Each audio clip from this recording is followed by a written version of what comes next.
Alrighty, ladies and gentlemen, today I'm doing Extreme Rules 2015 prediction video, and I have to say this, this build-up was shit. Once again, they can't build squat WWE. It's as simple as that. Now you guys are probably wondering, what the hell's going on here? Why are you going ahead and doing a prediction video so early in the middle of the week? Real simplistic. Thought I'd just get out of the way. Hell with it. This pay-per-view, in my opinion, isn't going to be that great. Few good matches here and there that will make the show a little bit appeasing to the audience. But overall, the show's going to suck dick. Just like the last Raw episode sucked major cock. Okay? So, anyway, moving into these match cards and my predictions on what's going to happen. Alright, the WWE Tag Team titles, of course, have been announced that it's going to be on the pre-show instead of the actual main card of the WWE Pay-Per-View Extreme Rules.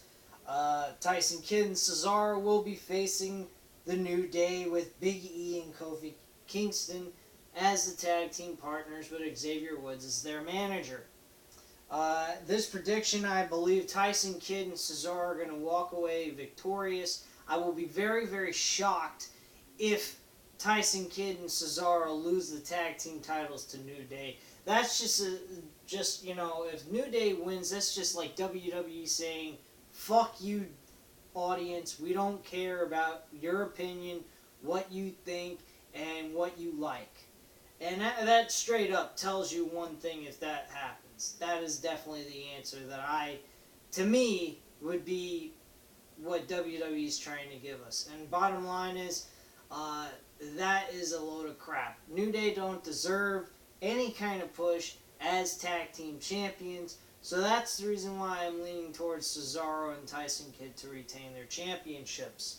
Not to mention they've had a decent title run. They've had some good matches with their title defenses since they've won the tag team titles. So there's my other reason why, the fact I think that Tyson Kidd and Cesaro will retain these tag team championships. So we move into the main card. We get a Chicago street fight between Dean Ambrose and Luke Harper. I think it's about time they start getting Dean Ambrose on a winning streak here. He needs to start winning, so I take Dean Ambrose to win this match. I expect it to be pretty darn decent, pretty good fight. I expect it to go all over the arena and finish up into the ring. So I think this match will be a surpriser. I don't think it's going to be horrible, but I think it definitely needs to be in Ambrose's favor and have him win and start pushing him. He's one of their top guys, he's one of the guys that people really enjoy watching him work in the ring. His mic work is unbelievable. He's got good skills. It's time to push the guy and start getting him on a winning streak.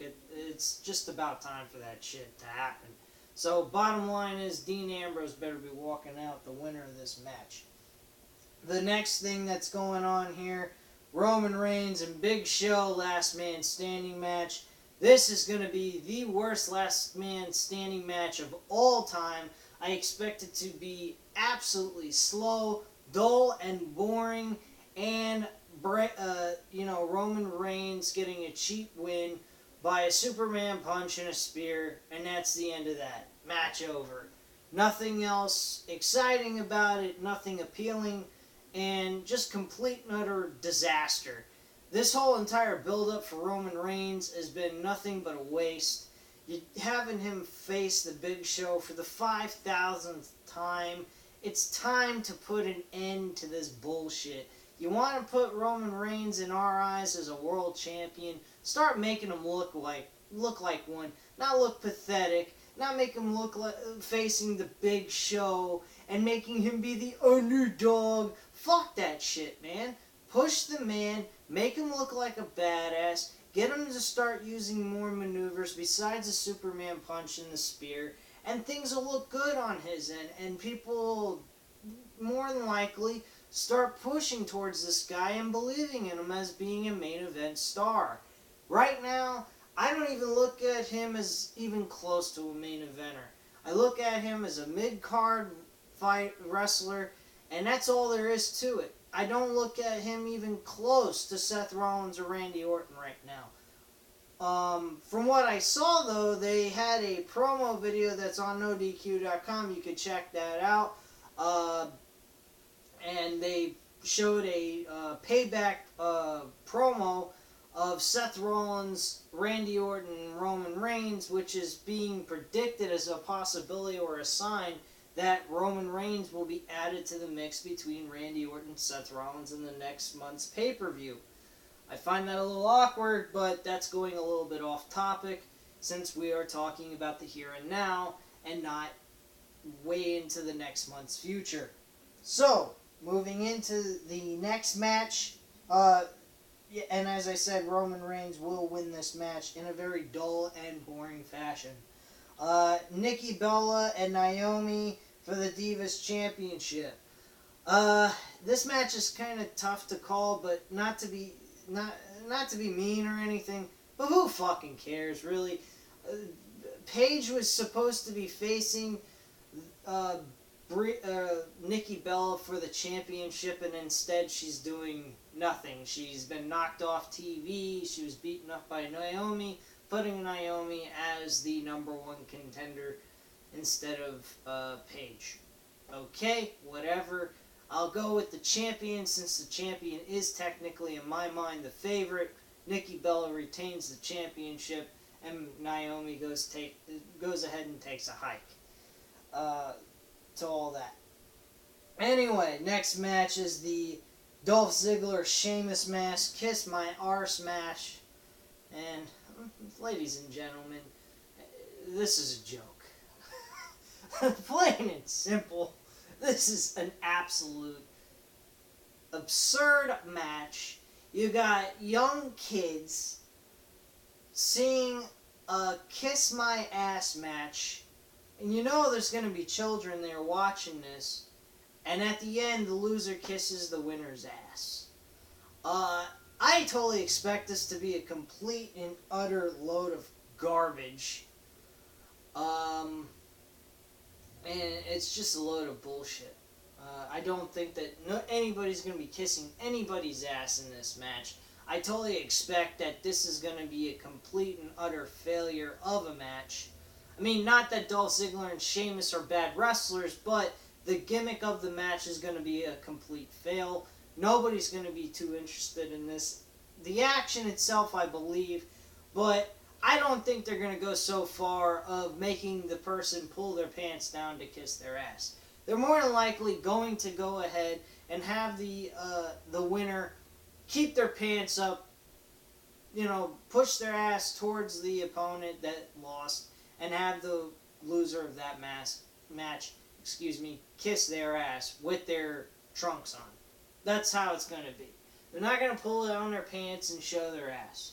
People think that that's what's going to happen. Sorry, guys, this is not 2001 where William Regal is kissing Vincent McMahon's ass and putting shit on his lips to make them more moist for him to kiss Vince McMahon's ass. Sorry, it ain't going to happen. It's just not going to happen. And people, don't be shocked that this is exactly what happens, that they keep their trunks on and have the opponent kiss the other person's ass with the trunks on. There's no way in hell they're going to pull down the trunks, show their bare ass to the audience and the whole world while they're watching on TV, on the WWE Network, and make them kiss their ass. It ain't going to happen.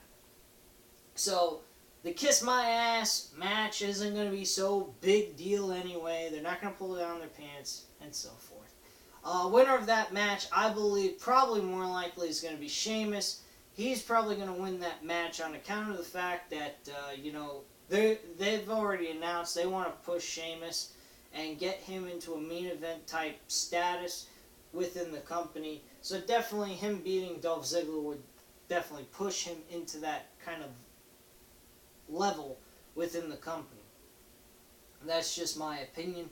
I think that's more likely what's going to happen. I would rather see Dolph Ziggler win. I think the man deserves a push. He's been up and down in an escalator, and he's been having great matches and losing, winning, losing.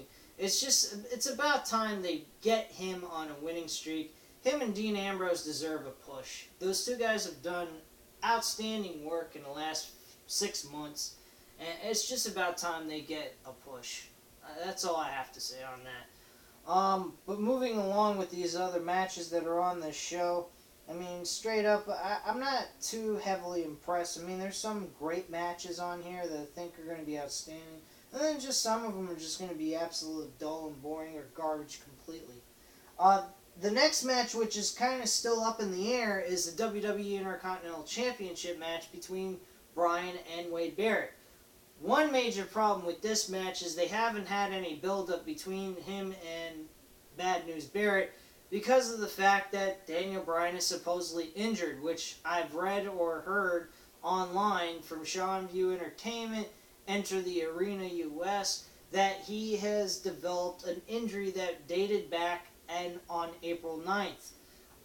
This kind of situation, they're still not even really revealing the information on why he's injured or what caused the injury. They're just taking precautionary action towards this so that he doesn't end up aggravating it even more. Pretty much what I'm assuming is they're going to have the match. He's just going to have that one match, hopefully walk away with no injury, and walk out of this safe. Or they might end the match real quick and have Daniel Bryan win, beating Bad News Barrett for the championship and retaining his title.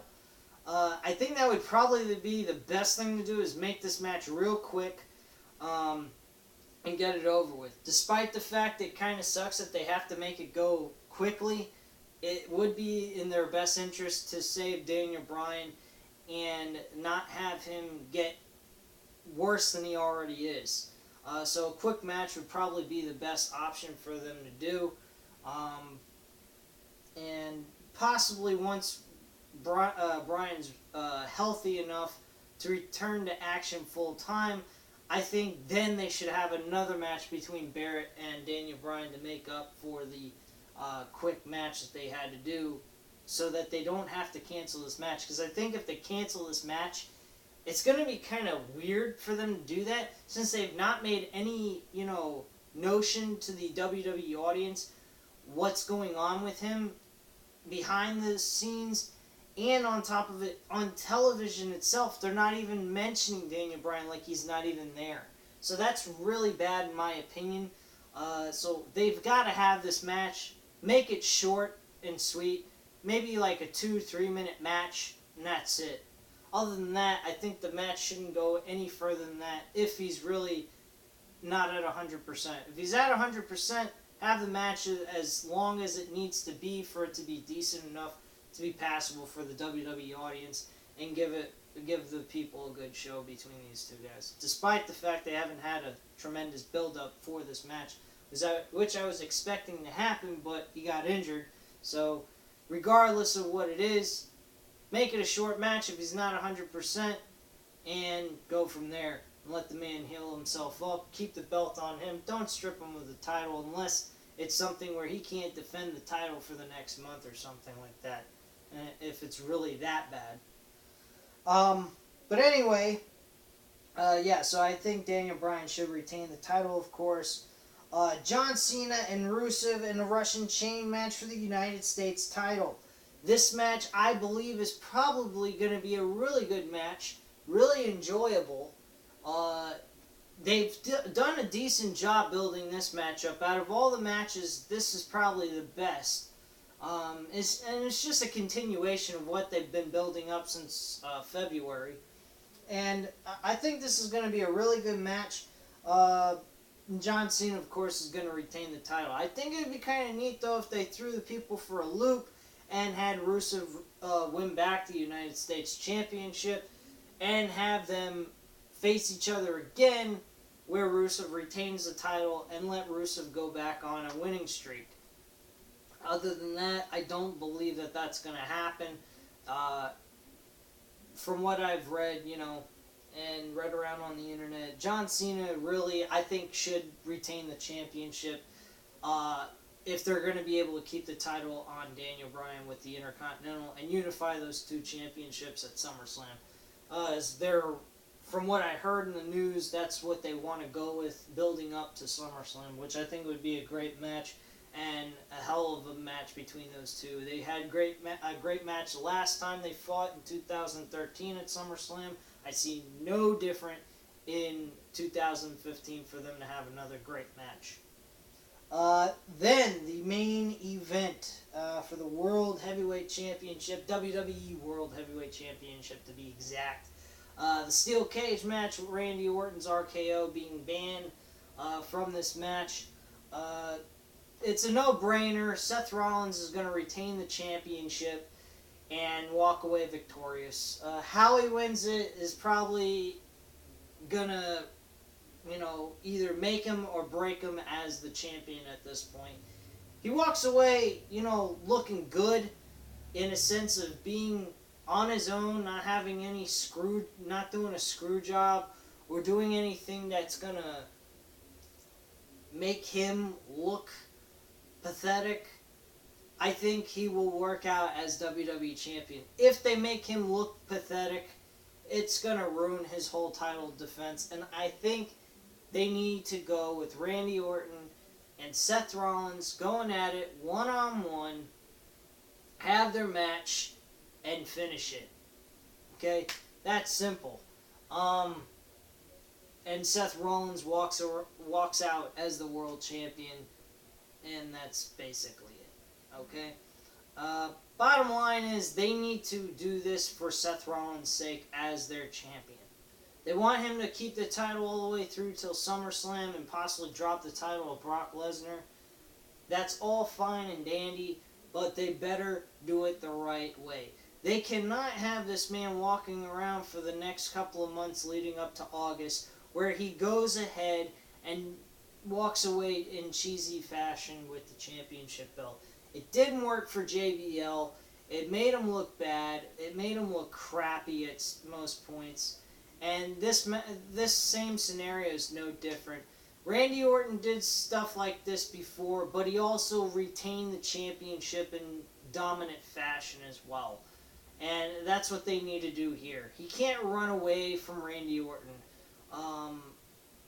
And if he does, in my mind, I don't know about everybody else's mind, but in my mind, it's going to hurt him. And it's going to make me just hate him even more. It's going to make me dislike him as the champion. It's not going to make me think that he's worthy enough to carry around the belt.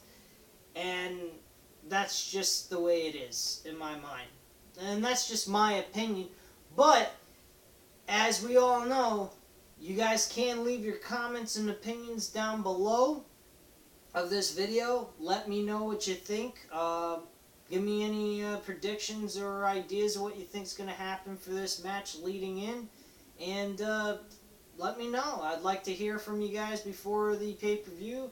And if you got any other comments or opinions about other things based on the stuff that I've talked about in the last week since the Monday Night Raw to all the way up to Sunday, let me know. I'll be more than happy to answer any comments or questions or opinions. I might even do a couple of them do a couple of videos on your comments or opinions. So definitely go ahead, let me know what you think. Hit that subscribe button, and thank you very much for taking the time to watch this video today. Bye, guys.